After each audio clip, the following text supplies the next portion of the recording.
박근혜 전 비상대책위원장이 대권 도전을 공식 선언했습니다. 신용등급이 7, 8등급인 저신용자 500만 명의 신용등급이 10단계로 재분류됩니다. 앞으로 대부업 등록 제한 요건이 강화되고 대부 중개수수료 상한제가 도입됩니다. 올 연말 국내 곡물 물가가 폭등할 수 있다는 경고가 나왔습니다. 시청자 여러분 안녕하십니까? 생경제 현장의 최은정입니다. 오늘 코스피 지수가 사흘째 하락하면서 1830선 밑에서 거래를 마쳤는데요. 송주희 기자 연결해 자세한 마감 시황 들어봅니다. 안녕하세요. 네, 안녕하세요. 예, 송주희 기자 마감 시황 전해주십시오. 네, 코스피는 오늘 어제보다 6.68포인트 내린 1829.45로 장을 마감했습니다. 스페인 국채금리가 한때 7%를 넘어서고 미국 고용지표가 부진했음에도 장 초반 상승했던 코스피는 중국의 수출과 수입 증가폭이 둔화됐다는 소식에 장중 하락세로 방향을 틀었습니다. 여기에 장 초반 반짝 매수세를 보이던 외국인과 기관이 매도로 돌아서면서 지수를 끌어내렸습니다. 개인이 1,700억 원 넘게 순매수하며 지수 방어에 나섰지만 외국인과 기관이 각각 1,143억 원, 264억 원어치 매도 우위를 보이며 지수를 끌어내렸습니다. 대부분 업종이 약세를 보인 가운데 통신이 2.74% 올랐고 종이목재와 음식료 업종도 선방하는 모습을 보였습니다. 반면 은행과 화학이 1% 넘게 떨어졌고 비금속 광물과 기계, 철강, 금속 등도 부진했습니다. 시가총액 상위 종목 중에서는 삼성전자가 나흘 만에 상승 반전했고 기아차와 삼성생명도 올랐습니다. 반면 중국의 경기 둔화 우려에 LG화학은 1.95%나 떨어졌고 포스코도 하락했습니다. 경기 방어주 메리트와 저평가 매력에 KTNG가 3% 이상 오르며 나흘째 상승세를 이어갔고 삼성화재도 소폭 상승했습니다. 웅진코웨이 인수를 포기한 롯데쇼핑과 배당 매력이 커진 SK텔레콤, KT, LG U+플러스 등 통신 3사의 주가도 동반 강세를 보였습니다. 코스닥은 오늘 2.89포인트 내린 492.34에 마감했습니다. 예, 최근 증시가 지지부진한 가운데서도 소극적인 행보를 보였던 국민연금이 IT와 자동차 부품주에는 러브콜을 보냈던 것으로 알려졌는데요. 송 기자, 국민연금의 2분기 투자 포트폴리오 어땠는지 전해주십시오. 네, 국민연금은 지난 2분기 심텍과 삼성전기, 원익머트리얼즈 등 IT 부품주와 넥센타이어, 금호타이어, 현대위아 등 자동차 부품주 비중을 크게 늘렸습니다. 글로벌 경기 전망이 어두운 가운데서도 스마트폰과 자동차 업황이 호조를 보이자 외국인 수급의 영향을 덜 받으면서도 낙수 효과가 기대되는 IT와 자동차 부품주를 주로 담은 겁니다. 특히 1분기에는 순매도를 보였던 타이어주 비중을 2분기 들어서는 크게 늘린 것으로 나타났는데요. 원재료 가격 안정으로 영업이익 개선이 기대되자 금호타이어 지분을 5% 늘렸고 넥센타이어도 2% 이상 추가 매수했습니다. 통신기기용 인쇄회로 기판 제조사 등 스마트폰 수혜주에 대한 러브콜도 이어졌습니다. 특히 삼성전기와 심텍, BH 등은 2분기 이상 쇼핑리스트에 이름을 올렸습니다. 반면 중국의 경기 회복이 지연되면서 실적 악화 우려가 불거졌던 대부분의 화학주와 철강주는 비중 조절에 나섰습니다. 화학주 가운데선 호남석유와 OCI, 이수화학 등을 1%포인트 이상 줄였고 현대제철도 지분율을 9.13%에서 8.1%로 축소했습니다. 이와 함께 원유 가격 약세로 실적 둔화가 예상되는 정유주도 지분을 줄였습니다. 불확실성 장세가 이어지면서 단기 트레이딩 경향도 두드러졌는데요. 1분기에는 쇼핑리스트에 올랐던 SM과 파라다이스, 종근당 등을 2분기 들어 팔았고 반대로 1분기 비중 축소에 나섰던 제일모직과 LG상사, 넥센타이어 등이 국민연금 장바구니에 다시 담겼습니다. 전문가들은 국민연금이 당분간 변동성 장세에 대비하는 수준의 매매 스타일을 유지할 가능성이 높은 것으로 보고 있습니다. 국내 증시가 저평가 구간에 진입했다는 데는 동의하지만 불확실성이 해소되기까지는 오랜 시간이 걸릴 것으로 보기 때문에 당분간 적극적인 매수 전환을 기대하기는 어려울 것이라는 분석입니다. 예, 이번 주 목요일이 옵션 만기일인데요. 만기일 전망은 어떻습니까? 네, 이번 달에도 옵션 만기 이벤트가 증시에 큰 충격을 주지는 않을 것으로 보입니다. 한국거래소에 따르면 지난 6월 옵션 만기일 이후 프로그램 차익 거래에서는 순매도 금액이 5,917억 원에 달했습니다. 올 들어 계속 누적되며 만기일마다 부담으로 작용했던 차익 순매수 금액이 꾸준히 줄면서 순차익 잔고는 현재 마이너스로 돌아선 상황인데요. 차익 거래에서 매도 물량이 매수 물량보다 많아지면서 대규모 매물이 쏟아질 가능성은 낮아졌습니다. 현재 순차익 잔고는 마이너스 50억 원 수준으로 물량 부담이 작은 상황입니다. 외국인과 국가 지자체 투자자의 프로그램 차익 거래 순매도 가능성이 낮아지면서 가볍고도 잔잔한 만기일이 될 것으로 전문가들은 내다보고 있습니다. 예, 오늘 증시 관련 소식은 송주희 기자에게 들어봤습니다. 고맙습니다. 고맙습니다.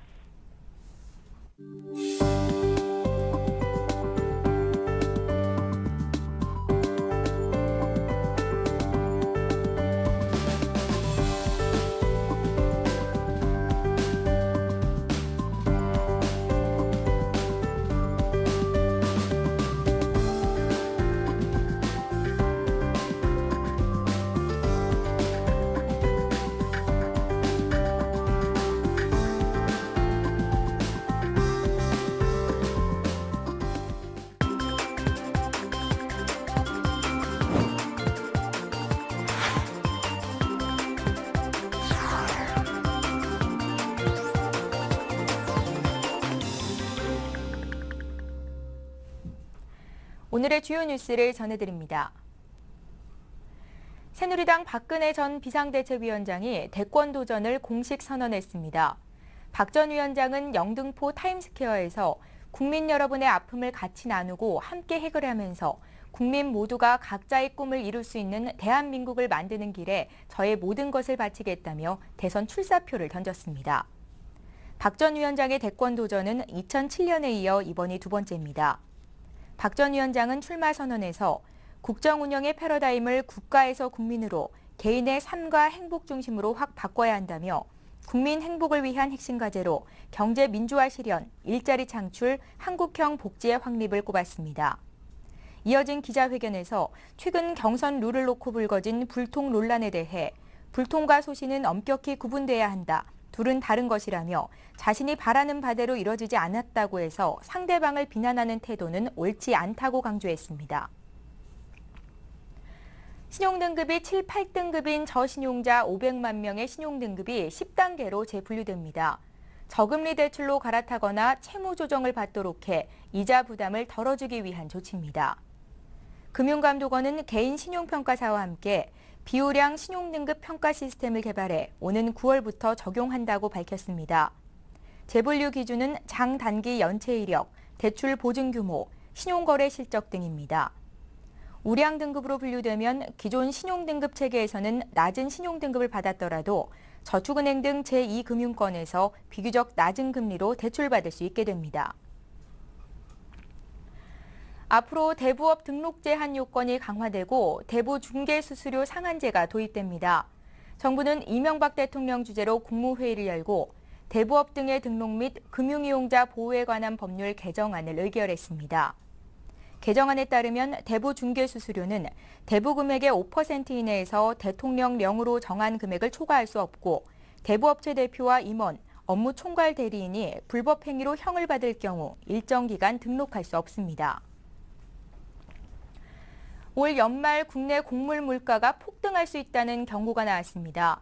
한국농촌경제연구원은 국제곡물관 측 속보에서 2008년 급등한 국제곡물 가격이 4에서 7개월 시차를 두고 국내 물가에 반영됐다며 4분기부터 국제곡물 관련 상품의 국내 물가가 오를 가능성이 있다고 분석했습니다. 연구원은 당초 오는 25일 한국형 국제곡물 관측 월보 첫 호를 발간할 예정이었지만 최근 곡물 가격이 단기 급등하자 비상체제로 들어가 속보를 먼저 발간했습니다. 이에 따라 농림수산식품부는 수입콩의 정부 판매가를 고정하고 밀과 옥수수의 할당 관세를 연장하는 방안을 추진키로 했습니다.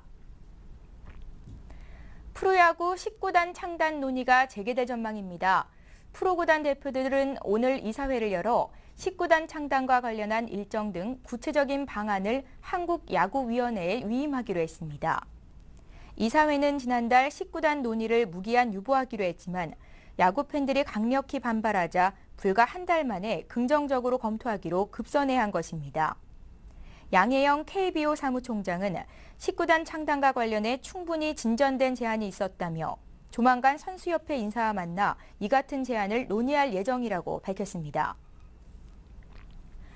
고령 노인이 될 때까지 결혼하지 않고 사는 사람들이 급증할 전망입니다.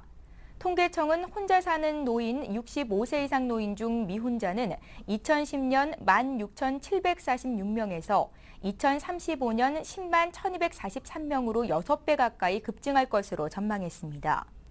저출산 고령화로 노인 인구가 기하급수적으로 늘어나고 또 결혼 기피 문화가 더해졌기 때문입니다. 실제 40세 이상 미혼 인구는 1985년 4만 3천여 명에 불과했지만 2010년에는 88만 5천여 명으로 20배가량이나 늘었습니다.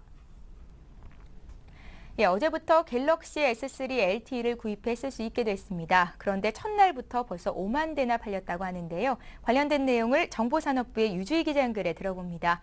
안녕하세요. 안녕하십니까? 갤럭시 S3 LTE가 이처럼 소비자들의 주목을 받는 이유가 어디에 있겠습니까?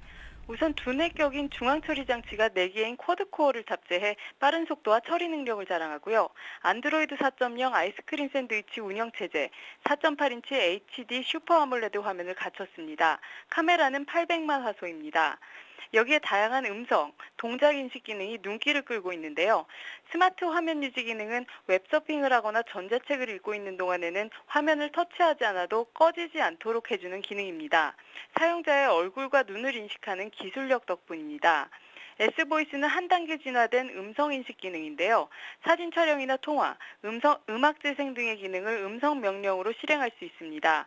이 밖에 문자를 확인한 후 갤럭시 S3를 귀에 대면 자동으로 문자를 보낸 이에게 전화를 걸어주는 다이렉트 콜, 잠시 갤럭시 S3를 놓아두었다가 다시 들면 부재 중 전화, 메시지를 진동으로 알려주는 스마트 알림 기능도 갖췄습니다. 갤럭시 S3 판매를 위한 이동통신사들의 경쟁도 치열하다면서요? 3사에서 다양한 혜택으로 가입자 확보에 나서고 있기 때문에 입맛대로 골라 가입하실 수가 있을 텐데요. 우선 LGU 플러스는 오는 12일까지 갤럭시 S3 LTE를 구입하는 가입자 모두에게 전용 액세서리를 구입할 수 있는 모바일 상품권 10만 원권 등을 증정하고요. KT는 모든 갤럭시 S3 LTE 예약 가입자들에게 정품 플립 커버를, SK텔레콤은 선착순 5천 명의 예약 가입자들에게 본인의 이니셜이 새겨진 휴대전화 케이스를 무료로 제공합니다.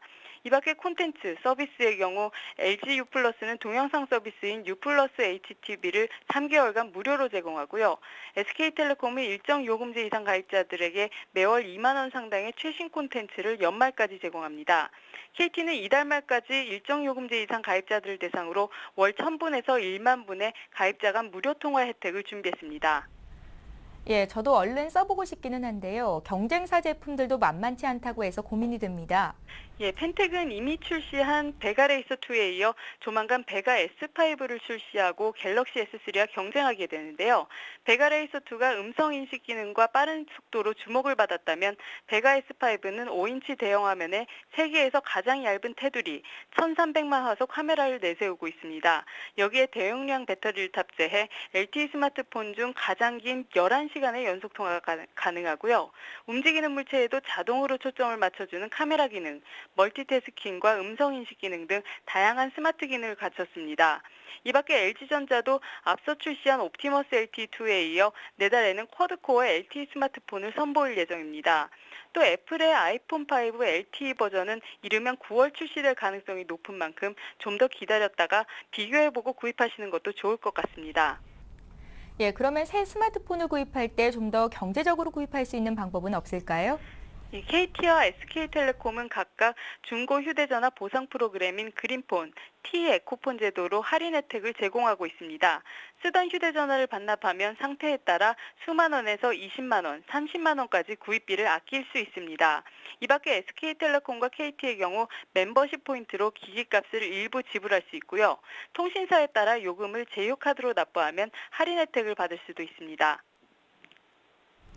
지금까지 정보산업부의 유주희 기자였습니다. 고맙습니다. 감사합니다.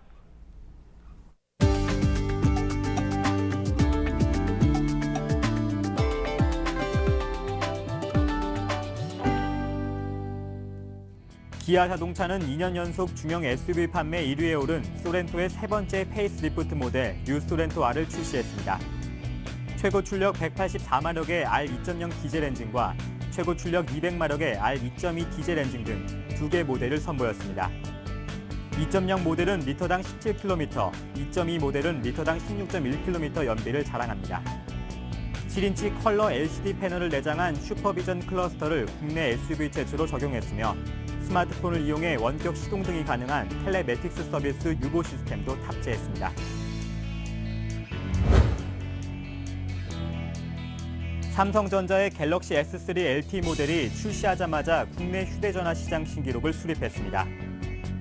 삼성전자에 따르면 갤럭시 S3 LTE 모델이 출시된 첫날인 어제 이동통신 3사에서 이 제품을 개통한 소비자가 5만 명을 넘어섰습니다. 출시 첫날 5만 대 판매는 국내 휴대전화 사상 최초로 전작인 갤럭시 S2의 2배 이상의 판매량입니다. 항공업계가 최대 성수기를 맞아 저렴한 티켓을 판매합니다. 제주항공은 오는 31일까지 일본 나고야, 오사카, 후쿠오카로 출발하는 노선에 1+1 항공권을 판매합니다. 아시아나항공은 탑승일 기준으로 오는 20일부터 내달 26일까지 홈페이지에서 국내선 항공권을 구매하면 최대 45%, 대한항공은 9월 26일까지 45% 운임을 깎아줍니다. 대형마트들이 초복인 18일을 앞두고 여름철 보양식 재료를 할인 판매합니다. 이마트는 12일에서 18일 토종닭은 1,800원, 완도 활전복 3마리를 9,800원에 대만산 민물장어 100g짜리를 국산의 반값 수준인 7,400원에 판매합니다. 롯데마트도 가격은 40%가량 낮춰 삼계탕용 큰 닭 5,000원, 활전복 8마리 만원, 동진 찹쌀 4kg짜리를 11,000원에 판매합니다. 예, 오늘 생경제 현장은 여기까지입니다. 저희는 내일 이 시간에 다시 찾아뵙겠습니다. 고맙습니다.